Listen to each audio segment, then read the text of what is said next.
Mas vamos lá então, dessa aula de hoje, né? Sobre a volta ao trabalho. Então eu queria falar um pouquinho pra vocês, porque eu recebo mensagens direto de vocês preocupadas, né, com que o bebê não pegou mamadeira, que o bebê não pegou a fórmula, que o bebê não sabe o que vai mamar, com quem vai deixar. Então, pra gente tentar esclarecer um pouquinho, bater um papo, né, é muito gostoso, né, pra gente começar pensando assim, que bênção que a gente tem de poder ficar com os bebês, né?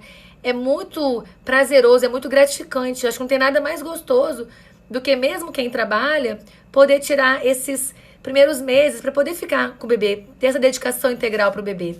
Só que, o que acontece? De um modo geral, né, a maioria das empresas dão 4 meses de licença maternidade, não dão os 6 meses esperados e nem os 2 anos sonhados, né? Mas o que acontece, gente? O que vocês percebem, o que eu percebo de vocês, na verdade, é que a sensação de empolgação e emoção pelo nascimento do bebê, para quem vai voltar ao trabalho, dá uma bloqueada, né? Vocês esquecem que uma hora vai voltar ao trabalho, né? Às vezes, não sei, tá muito ocupada cuidando do bebê, eu também já passei por isso. E a gente fica com aquela cabeça cheia, querendo só dar as coisas pro bebê, só dar amor, só dar o peito e compartilhar aquele momento tão gostoso, tão importante do bebê da gente, e a gente esquece que vai voltar ao trabalho. E aí, quando a gente esquece que vai voltar ao trabalho, o que acontece? A gente não se planeja, né? E quando a gente não se planeja, chega a hora de voltar ao trabalho e tá todo mundo o quê? Perdido. Alguém mandou aqui agora, tô perdida, né? E é assim mesmo, porque a gente fica sem rumo. A gente fica sem saber o que vai fazer. Então eu recebo dúvidas todo santo dia, gente, sempre, todo dia. Doutor, meu bebê não pegou mamadeira, meu bebê não pegou a fórmula, tá só no peito, o que eu vou fazer? Eu volto ao trabalho. E, gente, sabe qual que é a situação mais comum de vocês, assim, o que eu recebo mais comum das mensagens que vocês mandam é sempre assim, eu vou voltar ao trabalho semana que vem, mês que vem, né? Tipo, é um prazo muito assim. Quando vocês se dão conta que vai ter que voltar ao trabalho, já tá em cima, né? Então, assim, a pergunta fica, meu Deus do céu, o que eu vou fazer agora? Né? A gente fica todo surtada. Quem aqui esqueceu que trabalhava, né? Porque entrou nesses 3, 4 meses aí de licença maternidade, ficou curtindo pra caramba o bebê, aproveitando esse momento, envolvida com esse momento e esqueceu que ia acabar. Então, gente, é complicado. Algumas empresas dão 6 meses, algumas dão só 4 meses. Eu recebi um monte de perguntas perguntando se é verdade que a mãe tem direito a mais 15 dias, né, de atestado antes de voltar ao trabalho. Ô, gente, e na verdade, assim, o direito ao atestado, todo mundo tem direito ao atestado, desde que implique em alguma situação realmente em risco para a saúde do bebê a mãe voltar. Então, isso vai depender muito do seu pediatra te dar o atestado.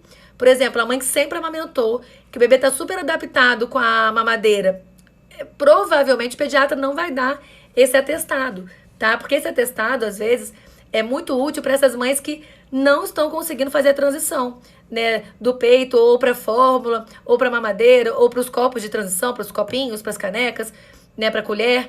Então, assim, algumas situações a gente acaba conseguindo dar esse atestado para a mãe para ela ficar mais 15 dias, mas é para dar aquela adaptação.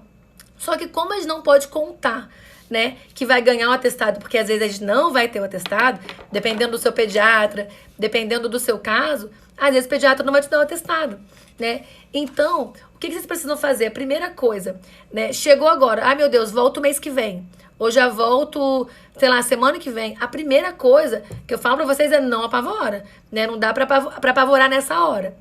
Porque primeiro, apavorar não vai resolver os seus problemas.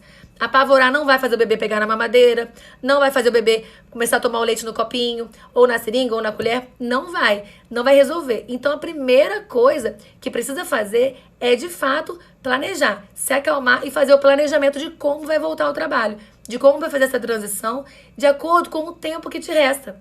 Então, se te resta 15 dias, vamos fazer um planejamento para voltar, para fazer essa transição, essa adaptação em 15 dias. Se te resta uma semana, vamos acelerar essa transição, vamos acelerar esse planejamento para você conseguir planejar para fazer isso durante 7 dias, que é o tempo que você vai ter. Então, precisa muito, muito mesmo que a gente consiga se organizar e planejar, sem pânico, sem apavorar. Porque o que acontece? Se você ficar apavorada, aí que gera um problema muito maior. Porque se você fica nervosa, você perde um pouco da paciência. E aí você tenta fazer o leite no copinho, não vai no copinho. Você tenta na caneca, não vai. Na mamadeira, não vai. E você começa a ficar nervosa e acha que não vai conseguir. E a vontade é de começar a criar planos mirabolantes, né? Pra conseguir o atestado. Ou vai largar o emprego, vou largar o emprego. Né? Quem aqui já pensou em algum momento da volta ao trabalho largar o emprego? Né? Vou largar o emprego, não vou voltar mais. Porque eu não sei o que eu vou fazer com o bebê. Porque ele precisa mamar e tá só no peito, eu não consigo fazer isso. Então é super importante a gente entender dessa forma. Porque senão a gente surta e fica nervosa. E quem amamenta peito ficar estressada é horrível, porque diminui pra caramba a produção do leite e diminui também a ejeção do leite, né? Conforme esse leite, o quanto que esse leite vai sair. Então, assim, se você vai ter que fazer ordenha e tá estressada, vai ser complicado, porque o leite não vai sair direito. Então, sem planos mirabolantes, né? Fazer planejamento é o mais importante. A gente precisa traçar o plano de acordo com o tempo que você tem, tá bom? Porque os bebês também precisam de tempo, gente. Os bebês também precisam se adaptar para voltar ao trabalho, para você voltar ao trabalho. Eu tô vendo que a Edna mandou aqui que vai largar o emprego. Gente, a Elia também não sei. Calma, né? Assim, primeiro avalia. Se você não quer mais trabalhar, tá tudo bem. Se você quer voltar a trabalhar, tá tudo bem também. Né? Ninguém é mais ou menos mãe pelas escolhas que faz. Né? A gente só tem que fazer as escolhas da melhor forma possível para se dedicar ao bebê o quanto a gente conseguir. Combinado? Então, assim, sem pânico, sem estresse. Planejamento. Vamos planejar. E o que acontece? As mães também que não vão voltar ao trabalho, né? Mas que, de qualquer forma, agora já precisam sair, precisam ir ao banco, supermercado, né? Às vezes quer ir no salão, às vezes quer fazer alguma coisa sem o bebê, precisa sair sem o bebê. E o bebê tá no seio materno, também precisam fazer algumas adaptações para que eles acostumem, para que eles entendam que na ausência dela, na ausência de vocês, eles vão ter que mamar de outra forma. Então é importante eles entenderem isso, tá bom? É muito importante saber fazer essa transição para todos os bebês. Na verdade, não é uma transição, na verdade é uma adaptação. Porque na transição você pode parar de fazer o peito. E eu acho que a maioria que tá preocupada com a forma que vai ofertar o leite, não tá pensando em tirar completamente do peito, né? O que também não tem problema nenhum, tá? Se vocês optaram por trocar, fazer a transição mesmo. Tô voltando ao trabalho e vou aproveitar para desmamar. Não é recomendação, não é o que eu sugiro, mas é uma escolha de cada uma. Né? Cada uma sabe as necessidades que tem e a gente não consegue interferir e nem tem aqui a intenção de interferir no desejo, na vontade de cada família. Tá? Mas a recomendação é amamentar no mínimo até os 6 meses e se puder até os 2 anos também seria lindo, mas pelo menos até 1 ano aí a gente pede que mantenha o leite materno, tá? E quem faz fórmula vai ter que mamar fórmula infantil até 1 ano também, não tem jeito. A última coisinha que eu queria falar com vocês aqui, tá? É em relação ao planejamento emocional, né, gente? Porque a gente falou do planejamento alimentar, né? A gente falou que tem que avaliar realmente as necessidades de cada bebê, ver quanto você vai deixar de fórmula, quanto você vai deixar de leite materno, que você tem que ordenhar se você for fazer leite materno direto, que você tem que tomar cuidado para não fazer confusão de bicos com as mamadeiras e perder, né, fazer esse desmame precoce. Mas o mais importante também é a gente entender que os bebês, eles precisam dessa adaptação emocional, né?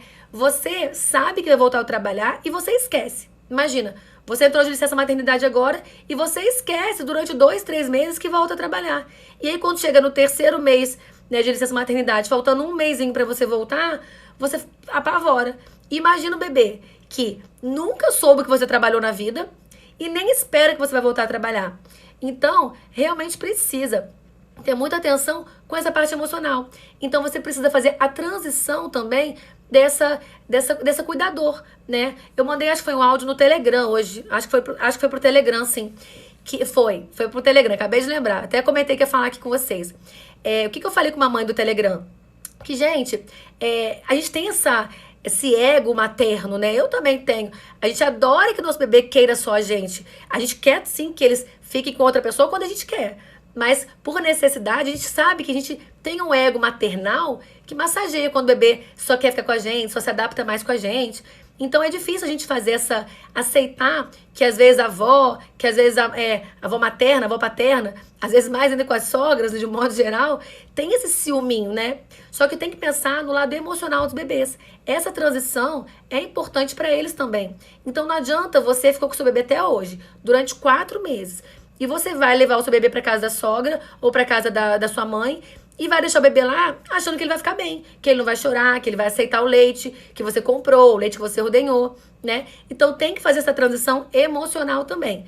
Então, com calma, sem desespero, né? A gente tem que organizar direitinho quem vai ficar com o bebê. Esse é o medo que a gente tem, né, de essa transição emocional. Eles vão sim sentir, mas para eles sentirem menos, o importante é você já começar igual uma adaptação na creche, né? Nenhuma creche, você consegue deixar o bebê lá pela primeira vez sem fazer adaptação. Pelo menos eu desconheço, não sei se existe, tá, gente? Esse modo hard, esse modo difícil, né? De largar o bebê lá e pronto. Mas é importante que vocês façam uma transição, que vocês façam um momento de adaptação também, mesmo que seja familiar. Então, se é a avó, se é a sogra, se é uma babá, estejam pelo menos aí um mês, né? Pelo menos 21 dias no mínimo, né? Tendo um contato mais próximo. Não adianta só largar o bebê lá. Entendido? Então, assim, é complicado mesmo. A gente precisa, de qualquer forma, se organizar, né, se planejar. Eu acho que a palavra planejamento é fundamental, tanto no planejamento emocional quanto no planejamento nutricional desse bebê. Combinado?